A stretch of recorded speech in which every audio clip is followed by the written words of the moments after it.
Hey friends, what up? Welcome back to Babylon Talmud. Today we're studying Daf 9 of Masechta Rosh Hashanah. Friends, who could tell me what Daf 9 talks about? So on Daf Tes, we continue discussing Yovel. We're going to get to some interesting sugyas, which is like Tosefet Shabbis, being Mosif Michol ala Kodesh, adding from the whole, sort of mundane onto the holy. So we will discuss that. We're going to see some sugyas that we've learned in Masechta Yoma, in the context of Yom Kippur. And then other halachas regarding Yovel. Very, very interesting halachas. Very, very interesting halachas. We'll get there soon. I'll sort of leave you on shpilkis, leave you on your toes so that you can't wait until we get to those halachas. I won't go into detail now. We'll get into detail later. And then we wrap up with talking about Orla, Shtickle. Friends, let us go weiter. So, we are on Daf Chesamud Beis, 2, 4, 5 lines from the bottom last. We're on the line Tanya, 4 lines from the bottom, Idach, Yovel, He. Alright? So, what did we say at the end of the Daf yesterday? At the end of the Daf yesterday we said that, so the Mishnah had said that the first of Tishrei is Rosh Hashanah for Yovel. And the kasha was, I thought Yovel only begins on Yom Kippur, 10 days into Yovel. So we said it's Take Reb Yishmael ben Yochanan ben Broka, who says that Yovel Take starts from the beginning of the year. Okay, very nice. And we brought a brisa to teach that. And now we're saying Tanya Idach, there's Take another brisa also where we see this machlokas between Reb Yishmael ben Yochanan ben Broka and the Chachamim regarding Yovel. So Tanya Idach, we have another brisa that says Yovel He. Okay, so we have Yovel. Matam Odomar. How come it needs to say that? V'kidashtem eis shnas achamishim. So Yovel He is exclusionary, right? He is a miut. It's sort of limiting. So it says, how come we needed to say Yovel He? What are we limiting over here? So the Fishanem v'kidashtem eis shnas achamishim. Well, because since the pasuk says that you will make holy the 50th year, well, is it possible that, well, just like at the beginning, according to Rabbi Yishmael ben Yochanan ben Broka, Yovel begins at the beginning of Tishrei, right when the new year begins at the beginning of Tishrei, Yovel begins, even though the shofar only is blown on Yom Kippur, 10 days later. Well, I might think that just like at the beginning of Yovel, it starts even before Yom Kippur. So I might think that also at the end of Yovel, we continue Yovel for 10 additional days into the next year until Yom Kippur. So I might think that just like at the beginning, we start right away at the beginning of Tishrei, even prior to Yom Kippur when they blow shofar. So I might think that also at the end of Yovel, we'll extend it by 10 days into the next year until Yom Kippur of the next year. Valtitama, and don't be so flabbergasted. It's not such a crazy thought, not such a crazy suggestion. Shari Mosif Michol ala Kodesh, because after all, as we're going to learn in a few minutes, it's sort of standard practice to add from the mundane, the non-holy onto the holy. So it's not so crazy to add on, if we say that we're going to add an additional 10 days from the next year onto Yovel, we have Tosefet Shabbis, Tosefet Yom Kippur, Tosefet Yom Tiv, adding onto these days, as we're going to see more in a few minutes, and as we've seen in Yoma. So I might think that by Yovel we'll say the same thing. Add an additional 10 days at the end of Yovel until Yom Kippur of the following year. Talmud Lomar, therefore the pasuk says, don't do that. Yovel He Shnas HaChamishim, that it is Yovel, the 50th year, Shnas HaChamishim Atam Mekadesh, V'atam Mekadesh Shnas HaChamishim V'achas. No, Yovel, the 50th year is Yovel, full stop. The end of the 50th year, Yovel is done. You don't even go one day into the year that follows. And friends, remember, Yovel comes comes 1 year after Shemitah, right? You have 7 Shemitah cycles, culminating with the 49th year, which is Shemitah, followed by another year, which is Yovel, which is the 50th year, which also you don't work your fields. This is 2 years in a row of not working your fields and stuff. So comes the end of Yovel, everyone must be exhausted. Either that or very well rested. And anyways, we say it doesn't go even one day into the 51st year. No, when Yovel ends, so it ends. It doesn't extend at all. We don't say let's add from the next year onto it. V'Rabbanan, top of Tesumud Aleph, and according to the rabbis who say that Yovel only begins on Yom Kippur, on the 10th day. So you don't need this whole limud, right? Meaning, according to Rabbi Shmuel ben Rosh Rabbi Yochanan ben Broka, that Yovel begins at the beginning of Tishrei. And therefore, even before Yom Kippur, it begins. So I might think that also just like before, it begins before Yom Kippur at the beginning. So maybe also we extend it afterwards into the next year, until Yom Kippur, and to which we say, no, Yovel, Shnasa Chamishim Shana, we don't extend it. Only the 50th year, not even one day afterwards. Now, according to the rabbis though, they say that Yovel only begins on Yom Kippur, in which case they don't say that it comes in at the beginning of Tishrei, even before Yom Kippur. And therefore, we wouldn't have the Havmina to say that, well, just like it begins before Yom Kippur from the beginning of Tishrei at the beginning, maybe also at the end we extend it until Yom Kippur. No, that whole thought, that whole line of thinking is irrelevant. Because that whole line of thinking is irrelevant because it doesn't begin at the beginning of Tishrei according to the rabbis. So what do they do with Yovel with this exclusion? So, what we're learning is that you count the 50th year, we don't count the year 50 as well as year 1, to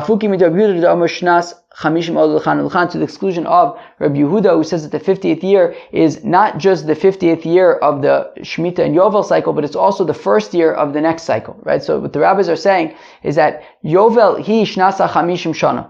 It is Yovel, and it is year 50, full stop. The first year of the next Shemitah and Yovel cycle begins the following year. The following year, the 51st year, the following year is going to be year 1 of the next Shemitah and Yovel cycle.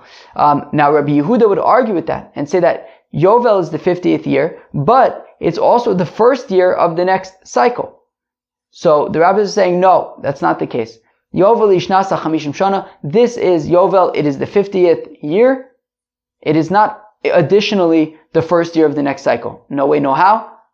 To the exclusion of Rabbi Yehuda, who says yes way, yes how, that Yovel is the 50th year, but also the first year of the next cycle. Very, very, very, very beautiful. So let's read from the top. According to the rabbi, Shnasa Chamishim Atamone, you count it as the 50th year. V'atamone Shnas Chamishim Ve'achas. We don't treat it as the 50th year as well as the first year of the next cycle. Afugim Rabbi Yehuda, to the exclusion of Rabbi Yehuda Bar Ilai, the Omar Shnas Chamishim Ulchan, who says that the 50th year goes in both directions. It's the 50th year of the cycle, but also the first year of the next one. Friends, let's move on. Komash Malan Dilo. Fine. So we say that that is not the case. It is only year 50. In fact, the Gemara, we had assumed, right? What did Rabbi Shmuel ben Rosh Rabbi Yochanan ben Broka say earlier? He says, look, since Yovel starts at the beginning of Tishrei, I may have had the Havmina to say that, well, just like it starts at the beginning of Tishrei at the beginning, so also at the end, maybe we'll add until Yom Kippur of the following year. And we say, and it's not such a crazy inyan. It's not such a crazy thing that I'm saying, says Rabbi Shmuel ben Rosh Rabbi Yochanan ben Broka, because it's standard practice to add from Chol onto Kodesh. It's standard practice to add from ordinary days onto holy days. How do we know this? Meaning nobody seems to have a problem with the fact that Rabbi Shmuel ben Rosh Rabbi Yochanan ben Broka is claiming that adding from regular days onto holy days is standard practice. They disagree with, his assertion that Yovel begins at the beginning of Tishrei. They don't agree with that. But the fact that we add from Chol onto Kodesh, nobody seems to disagree with that. That seems to be, accepted. So how do we know this? How do we know that we add from regular days onto holy days? The Tanya. As we learn in Taka in a Brisa, that the Pasuk says, friends, who can tell me what the Pasuk says? Fine, I'll tell you. You should work for 6 days, and on the 7th day, Tishbos, you should rest. You should rest from plowing, you should rest from harvesting. And Rabbi Akiva assumes that Bakarish Vakatzir Tishbos, when it says that you will rest from plowing and from harvesting, that is not talking about Shabbos. Even though the context of the pasuk is in Shabbos, it cannot be talking about Shabbos, because what's special about plowing and harvesting? You're not allowed to do 39 melachos. Why single out plowing and harvesting? So it must be that the plowing and harvesting isn't talking about Shabbos, because it wouldn't make sense to single out these two things in the context of Shabbos. There are 39 melachos in Shabbos. It must be talking about Shemitah. Don't plow and don't harvest on Shemitah.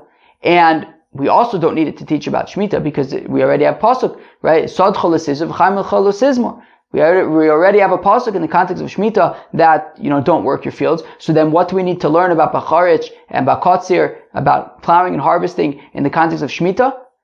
We're talking about plowing before Shemitah begins, i.e. adding on to Shemitah at the beginning, that you don't plow certain fields already from a month before Shemitah. So we're adding from before Shemitah onto Shemitah. And also that after Shemitah, if you have fruits that reached a third of their ripening on Shemitah during the Shemitah year, well then even they're going to maintain their Kedusha Shvius even after Shemitah. So we see that we're being Mosif from the Kodesh, right? We're extending Shemitah even in afterwards into the following year, right? Of course, people who like to drink wine, so you always have to keep in mind what year was Shemitah, right? The last Shemitah was 2015. Everyone knows that if you buy wine from 2015 in Eretz Yisrael, so you have to take a look and see, depending on how the grapes were sort of grown and harvested.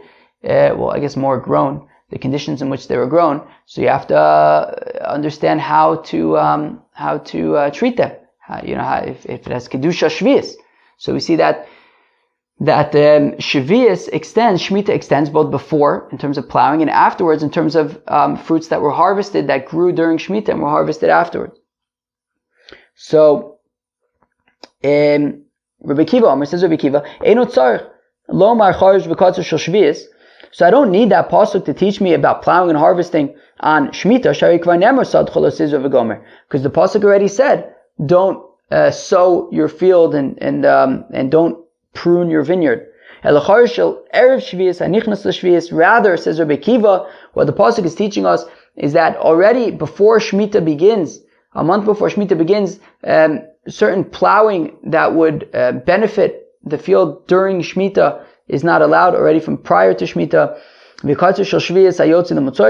well as the harvesting that you do on either on Shemitah or harvesting the fruits that grew during Shemitah would still retain their holiness even after Shemitah. So we see that according to Rabbi Akiva, that we learn from there that we add from the non-holy onto the holy, as well as from the holy into the non-holy.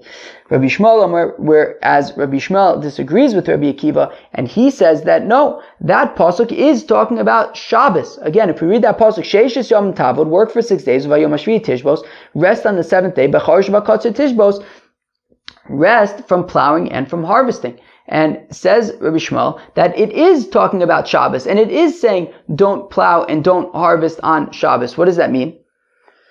Machar is rishus, avkatzir rishus. And the point is, we don't have to learn that you're not allowed to plow, you're not allowed to harvest on Shabbos. We know that. There are 39 melachos that you're not allowed to do. We don't need to single these out. However, the reason why the pasuk is singling them out is to learn something from it, which is, machar is rishus, avkatzir rishus. Just like plowing is volitional, there is never any chiyuv to plow your field. Even for the korban omer, right, on the second day of Pesach, we offer the Omer offering, which is a barley offering. So there is no requirement to plow the field for the Omer offering. If you find a field that was already plowed, you don't have to plow the field, right? And therefore, just like there is no instance ever where you have an obligation to plow a field, plowing a field is always optional.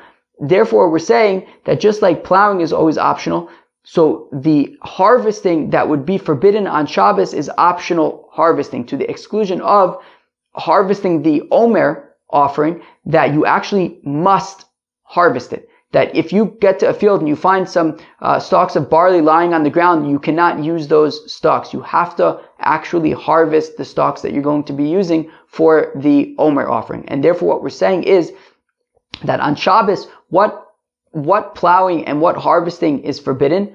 Optional, volitional plowing and harvesting. But harvesting that would be obligatory, such as if the second day of Pesach falls out on Shabbos, so then in order to offer the Korban Omer, you have to harvest the Korban Omer, and that is an obligation. You have to harvest it. So that is Docha Shabbos. You are allowed to do that on Shabbos. Right? So Rabbi Shmuel Omer says, Rabbi Shmuel, Macharish Rishus Avkotzer Rishus. Just like plowing by definition is volitional, also harvesting, what would be forbidden on Shabbos is volitional harvesting. Yotzak Tzira Omer, to the exclusion of harvesting the Korban Omer, Shehu Mitzvah, which is an obligation, it's a mitzvah, and that would be Doche Shabbos. That would you would be allowed to harvest that, the Omer on Shabbos, because it is not volitional, it is a mitzvah.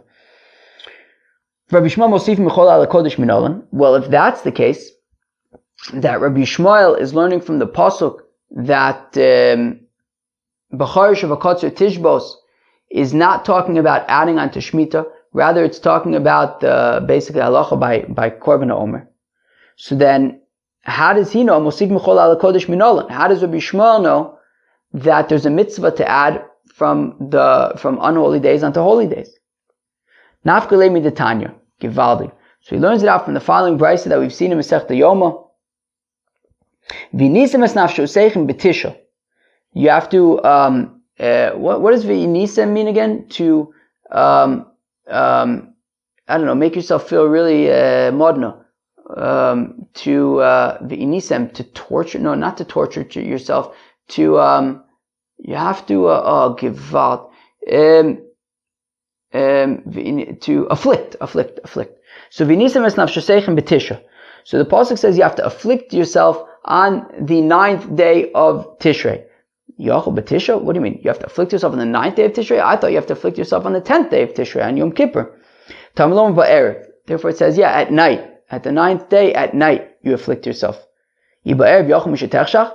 So does that mean specifically once it gets dark, i.e. when Yom Kippur kicks in, that's when you start afflicting yourselves? Tamlom b'tisha. Well, the pasuk also says in the 9th day. So there seems to be some kind of interplay between the 9th day and Yom Kippur, right? On the one hand, we're saying, so you should afflict yourself on the 9th day, but that doesn't make sense. Okay, so afflict yourself ba'erev, at night. But then what about the point that it says the 9th day? So So the answer is that you already begin afflicting yourself on the 9th day. That not the entire 9th day, but you also don't wait entirely till night. A little bit before then, you begin afflicting yourself. Which therefore teaches us that we add from Erev Yom Kippur, from a regular day, from an ordinary day, onto Yom Kippur, onto a holy day. All I know is that we add onto Yom Kippur at the beginning. How do we know that we also add onto Yom Kippur at the end? Talmud Lomar, therefore the pasuk says, me'erev ad erev, from evening until evening. We compare the two evenings, that just like the first evening, when Yom Kippur comes in, we afflict ourselves a little bit in advance. So also, at the end of Yom Kippur, we continue to afflict ourselves a shtickle.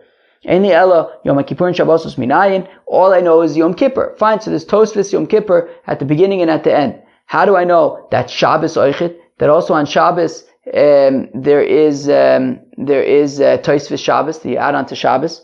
Talmud Lomar tishbisu. In that same pasuk, right, me'erev ad erev tishbisu shabbatchem. So in that same pasuk that we learn out that you extend Yom Kippur, so it also says that the word tishbisu, which we're learning, includes Shabbos. That there's Tosefet Shabbos, Yom Tov minayin. How do we know to even include Yom Tovim? Talmud Lomar shabbatchem.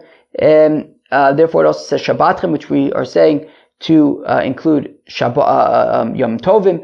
Haketzad kol makom sheyesh bo shvus. Whenever there is shvus, that we don't do malacha, right?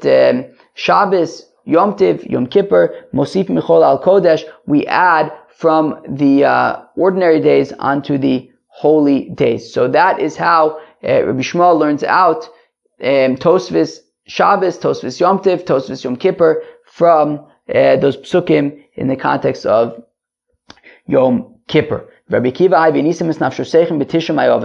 so what does Rabbi Akiva do with the pasuk? Right. So Rabbi Shmuel learns out from the pasuk of V'nisam es nafsho seichem b'tisha. That's how he learns out Tosefet Yom Kippur, Tosefet Shabbis, Tosefet Yom Tiv. So what does Rabbi Akiva do with that pasuk? Because he learns out, that Mosif Michol al Kodesh from Shemitah. So he learns it out from what Chia bar Rav Midifti taught on one of the first dafs that we learned together, and daf Chesed Masechta Brachos. I was still in Indonesia when we learned that daf Lemaisa. I remember where I was, or do I? I'm pretty sure. Yeah, I remember where I was. Daf Ches. I was in the workspace in Canggu in Bali. There was that. What was the workspace called over there? I don't know. I can't remember. There was some workspace there in Bali. It was very nice, Lemaisa, and I was, I was thinking about this daf over there. I think. So, where are we again? So the Tani Chia bar Rav Midifti, the Chia bar Rav Midifti, To'av v'nisam es nafsho seichem b'tisha, that you will afflict your souls on the 9th day of Tishrei. What do you mean? We afflict ourselves on the 9th day. We afflict ourselves on the 10th day. Rather, it teaches you, anybody who eats and drinks on the 9th day of Tishrei, it's as though he afflicted himself for 2 days straight. And says Rashi, the last Rashi on Tesam Avez, in the middle, and since his eating is considered an affliction, called the mapish ba'achilo v'shtia tvei odif, the more you eat and drink, the better. The more the more eating and drinking you do, the more afflicting you do. So, that's why Erev Yom Kippur, it's good to eat and drink a lot. And now we get up to a very interesting sugya regarding Yovel. Extremely interesting sugya regarding Yovel, actually. So, Yovel is defined by kind of, I guess, 3, maybe 4, kind of 4 important things. One of them is that on Yovel, it's kind of like Shemitah, essentially. You don't work the fields or anything like that. Fine. The other 3 are that on Yovel, the Bezdin blows shofar on Yom Kippur, as we've been referencing yesterday and today. Also, all Jewish slaves go back home. They're freed and they go back home at Yovel. And finally, all properties, right? If Reuven buys a property from Shimon, at Yovel, the property goes back to Shimon. And the interesting thing is that we're going to ask, are certain of these things, what's that called? Me'akev, right? Meaning, what if Bezdin doesn't blow shofar? If Bezdin doesn't blow shofar, is it still Yovel? If Bezdin doesn't blow shofar, does that mean that it's not Yovel? Does that mean that I can work my field? Is the establishment of this year as Yovel dependent on any of these things? Right? Freeing slaves, returning property, blowing shofar.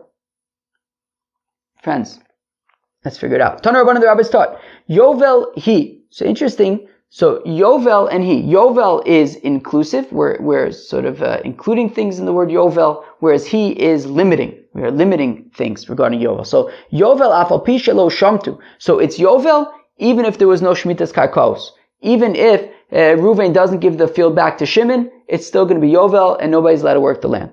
Afal pi shelo taku. Even if Bezdin doesn't blow shofar, it's still Yovel. Is it possible that even if people don't free their slaves, it would still be Yovel? He. It says no, he is a limitation to say, well, if people don't return their slaves in Yovel, it is not Yovel. You can work your fields, etc. It is not Yovel. A crucial part is that slaves go back home, and if people don't release their slaves, it is not Yovel. Divrei Rabbi Yehuda, that's Rabbi Yehuda's opinion. Rabbi Yossi disagrees. Yovel he, Yovel afal pi shelo shamtu. Okay, so it's Yovel even if there's no Shmitas Karkos, even if Reuven does not give back his field to Shimon, it is still Yovel.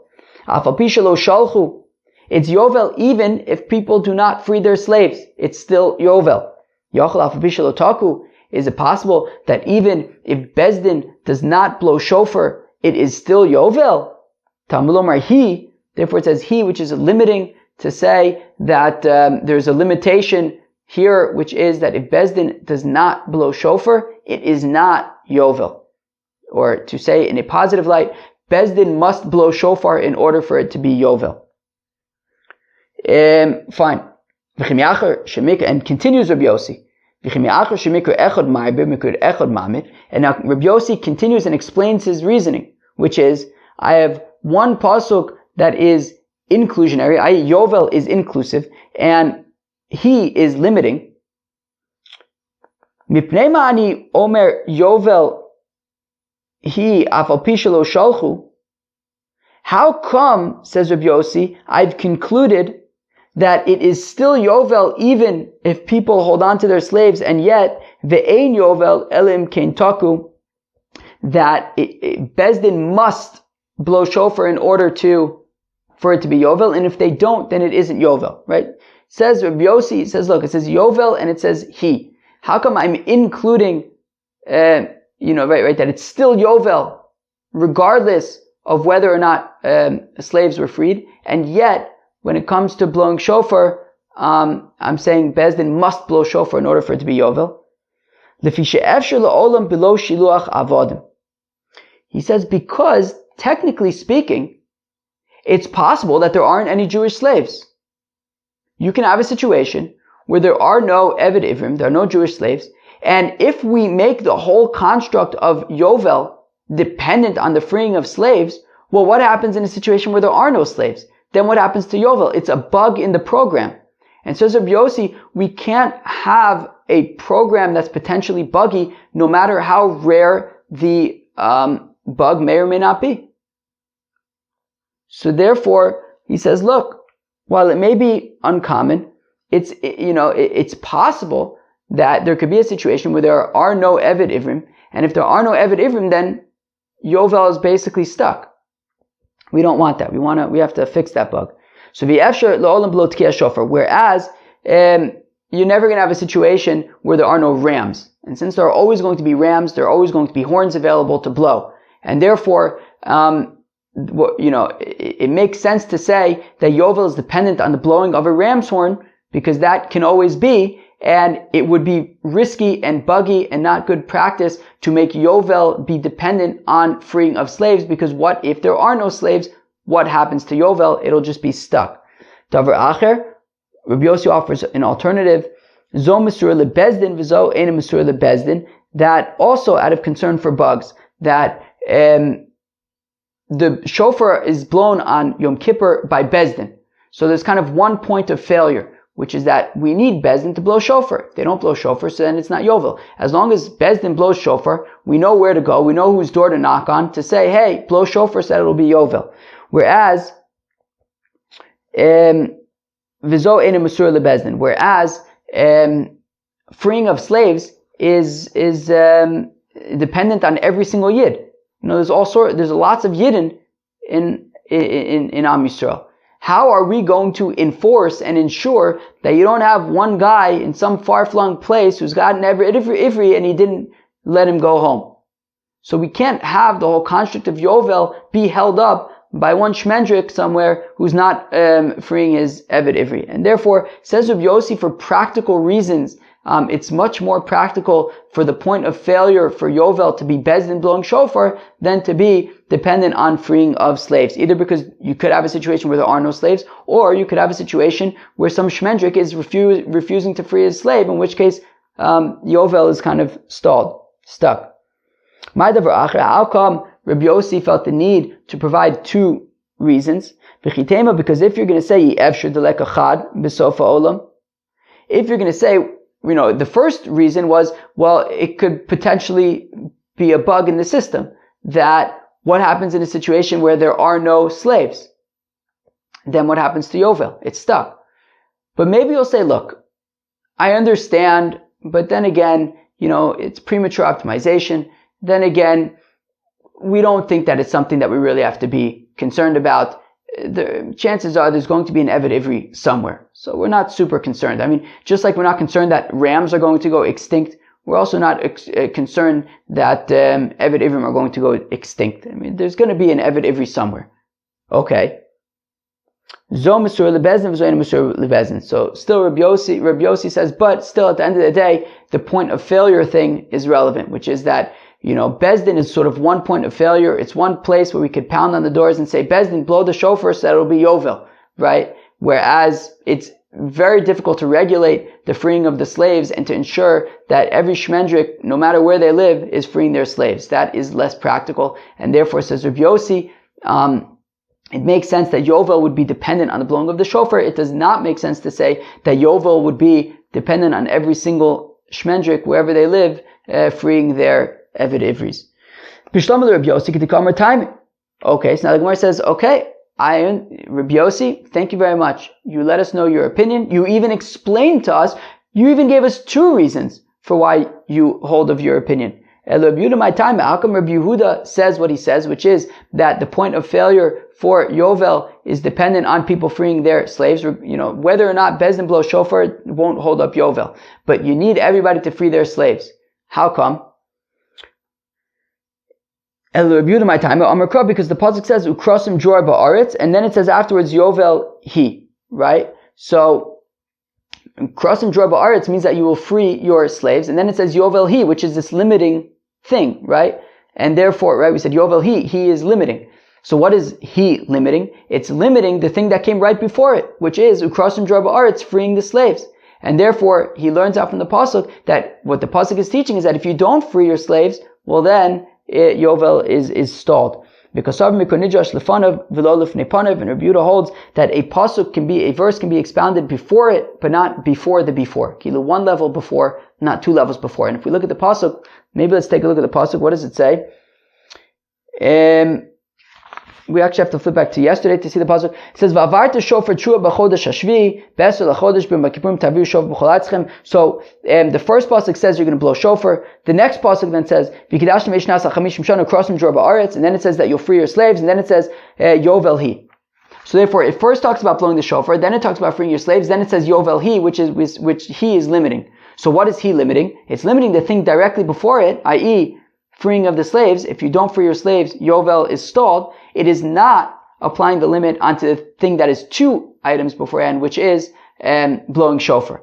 Even if Bezdin doesn't blow shofar, it's still Yovel. Now the Gemara says, okay, fine. Now everyone seems to be on board with the fact that dror is a lashon of freedom. That dror is a reference to freeing the slaves. My mashma, how do we know that dror is a lashon of freeing the slaves? Titanias, we learned in the Brisa, and dror is a lashon cheres. That dror is a lashon of freedom. Rabbi Yehuda says, Rabbi Yehuda, ma lashon dror? What does dror mean? What does dror have to do with freedom? Ki medayer bedayer umovil schor b'chol medina. That if you can live wherever you want, if you could sleep in any hotel, and you could bring your merchandise wherever you go, i.e., if you have freedom of movement, so then you're a free person. A free person is a fellow who has freedom of movement. And a slave doesn't have freedom of movement. Amr Reb Chia bar Abba, Amr Reb Yochanan says, Reb Chia bar Abba, the name of Reb Yochanan, Zo Divrei Reb Yehuda, Reb Yossi. So far it says Reb Chia bar Abba, the name of Reb Yochanan. We've seen the opinions of Reb Yehuda, who says that the limiting factor by Yovel is freeing of slaves. Reb Yossi says the limiting factor of Yovel is blowing the shofar in Bezdin. Aval Chachamim Omim Shloshtan Ma'akvos Bo. Whereas the rabbis say all 3 are limiting. If you neglect any one of these three activities, freeing your slaves, blowing shofar, returning your property to their owners, if any of those are neglected, Yovel is stalled. Yovel is stuck. Because the rabbis say that the pasuk of Yovel he being limiting, is expounded beforehand, and also double beforehand, and also afterwards. So double beforehand in the pasuk is a reference to blowing the shofar, and then after blowing the shofar it discusses freeing the slaves. Right after that it says Yovel he, and then after that it says, and all property will return to their owners. So therefore the rabbis say, look, you could expound before, after, even before the before, everything could be included in the limitation. Yovel, but what about the pasuk? It also says Yovel he, right? We said Yovel is inclusive. he is limiting. So what are we including in Yovel then? If we're basically limiting by all three factors. So what's included in Yovel? Well, that teaches that Yovel even applies outside of Eretz Yisrael. Where Shemitah only applies in Eretz Yisrael, Yovel applies outside of Eretz Yisrael. V'yoksiv ba'aretz, but it says in the pasuk ba'aretz, in the land. Right, across from Dror ba'aretz, it'll be a jubilee in the land. In Eretz Yisrael, what we learn out from there is bisman shenoig Dror ba'aretz, noig b'chutz la'aretz. That when there's Yovel in Eretz Yisrael, so then there's Yovel in chutz la'aretz. Bisman she'eino noig ba'aretz, eino noig b'chutz la'aretz. But if it's not being practiced in Eretz Yisrael, then it's not going to be practiced in chutz la'aretz either. Wow. Gishmak, friends, what did you think about that sugya? It was very nice, right? Vilimtia. So the Mishnah also says that the first day of Tishrei is Rosh Hashanah for Orla. That if you plant a tree, the first 3 years, you're not allowed to eat the fruits. The fourth year, it's Neter Avai. It's like Meiser Sheni Kilu. You have to take it and bring it to Yerushalayim and eat it there. And then from year 5 and on, you can just eat it however you'd like. And we say that Rosh Hashanah for Orla is Tishrei. So comes Tishrei, it's already considered the next year. Fine. Now, Minolan, how do we know this? That Rosh Hashanah for Orla is from Tishrei. The pasuk says Shalosh Shanim Arelim, that for 3 years it's going to be Orla. For 3 years you're not allowed to eat the fruits. And then it says Uvashana, and in the year Haravias, the fourth year, then it's Neter Avai. So V'yalif Shana Shana mi Tishrei, and we learn out on Gezer Shava that it says Shana by Orla / Neter Avai. Neter Avai being that you have to take the fruits of the fourth year and bring them to Yerushalayim and eat them there. So it says Shana by Neter Avai, and it also says Shana by Tishrei. Tichsiv, as the pasuk says, Mereishis Hashane, as we learned the other day, from the beginning of the Shana of the year, by Tishrei. And therefore it says Shana by Tishrei, it says Shana by Neter Avai, so we see that by Orla, the Rosh Hashanah is Tishrei. Why don't we make a Gezer Shava of Shana from Nisan? The pasuk says Rishon ulachem l'chodshei Hashana, that it says that Nisan is the first for you for the months of the year. So why don't we say that by Orla and Neter Avai that Rosh Hashanah is Nisan? Donin Shana she'eni machodashim mishana she'eni machodashim vein donin Shana she'eni machodashim mishana she'eshi machodashim, that we learn in our Gezer Shava Shana that doesn't have the word Chodashim by it, right? So for example, by Nisan it says Rishonu lachem l'chodshei Hashana. It says Chodesh also by Shana, whereas by Orla it says Uvashana Aravias. It says Shana, doesn't say anything about Chodashim. When it comes to Tishrei it says Mereish Shana Varach Shana. It doesn't say anything about months. So therefore, what we're saying is that for our Gezer Shava we want to learn out Orla, which says year without months, from Tishrei where it says year without months. Do not learn out Orla where it says year without months from Nisan where there is year and months. So that's how we know that that the first of Tishrei is Rosh Hashanah for Orla. Friends, that was the Daf of Masechta Rosh Hashanah.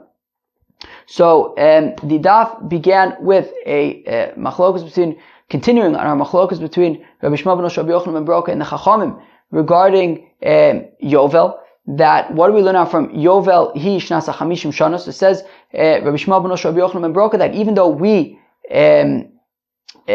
Yovel begins at the beginning of Tishrei, even before Yom Kippur, it does not extend after the year until Yom Kippur of the next year. No, only the 50th year, no part of the 51st year. The rabbis who say that, well, Yovel doesn't actually come in at the beginning of Tishrei before Yom Kippur. So what do they learn out from this limitation? What they're saying is that, well, the 50th year, right, Yovel ishnasa chamishim shana.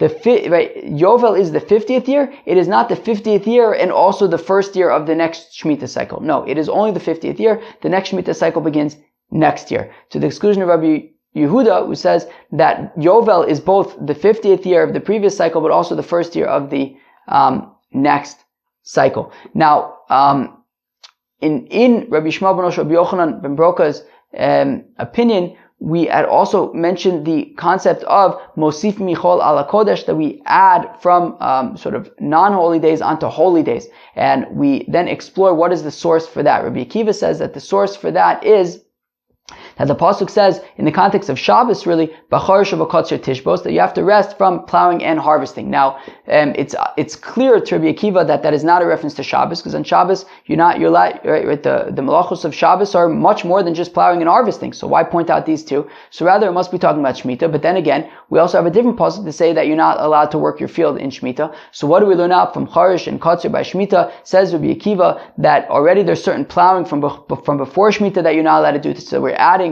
from the regular days onto holy days, onto Shemitah, and also fruits that grew already a third of the way on Shemitah are going to retain their holiness even after Shemitah. So we see that we add from mundane onto holy. Now, Rabbi Shmuel disagrees with Rabbi Akiva. He says that actually, B'charish v'kotzer tishbos in the pasuk by Shabbos is actually talking about Shabbos, and what it's saying is that on Shabbos you're not allowed to plow and harvest volitionally. But if you have the Ktsira Omer, harvesting the Omer offering, if the second day of Pesach is on Shabbos, well, you would be allowed to harvest the Omer offering on Shabbos because that is an obligation, it is not volitional. And then how does Rabbi Shmuel learn out that we add from Michol al Kodesh, from unholy days unto holy days? So he learns it out from Yom Kippur, that by Yom Kippur it says V'nisem es nafshosechem b'tisha lachodesh me'erev ad erev, etc. So it says that we afflict ourselves on the 9th. How could it be that we afflict ourselves on the 9th? I thought we afflict ourselves on the 10th. So we already start on the 9th a little bit before Yom Kippur begins, and we also extend it a little bit afterwards, and that's essentially how we learn out adding on to Yom Kippur. Also, we then extend it based on words in the pasuk to Shabbos and to Yom Tif as well. Givalig. Rabbi Akiva then, who learns out Tosefet, right, that we add on to from regular days onto holy days, he learns that out from Shmitos. And what does he do with the pasuk of V'nisem es nafshosechem batisha, right, lachodesh, on the 9th day? So he learns out from there that anybody who eats and drinks on Yom Kippur, it's ki'ilu. Anybody who eats and drinks on Erev Yom Kippur, it's ki'ilu, he afflicted himself for 2 days for both the 9th and the 10th of Tishrei. Then we moved on to an interesting sugya by Orla.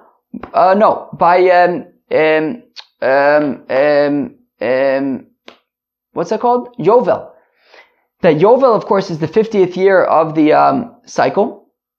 And so there are sort of 3 things that need to go down on Yovel. In addition to the fact that you're not allowed to work the fields and stuff, also Jewish slaves go free. Also, properties that were purchased over the past 50 years go back to the original owners, and Bezdin blows shofar on Yom Kippur. And the question is, do all 3 of these things need to take place in order for it actually to be Yovel? And if any of these things are missed, it will not be Yovel, and you'll be able to continue to work your fields. So Rabbi Yehuda says that of those 3 things, slaves must go free. If the slaves aren't freed, it's not Yovel. Rabbi Yossi disagrees, and he says that out of those 3, Bezdin must blow shofar. If Bezdin does not blow shofar, it is not Yovel. Bezdin must blow shofar in order for it to be Yovel.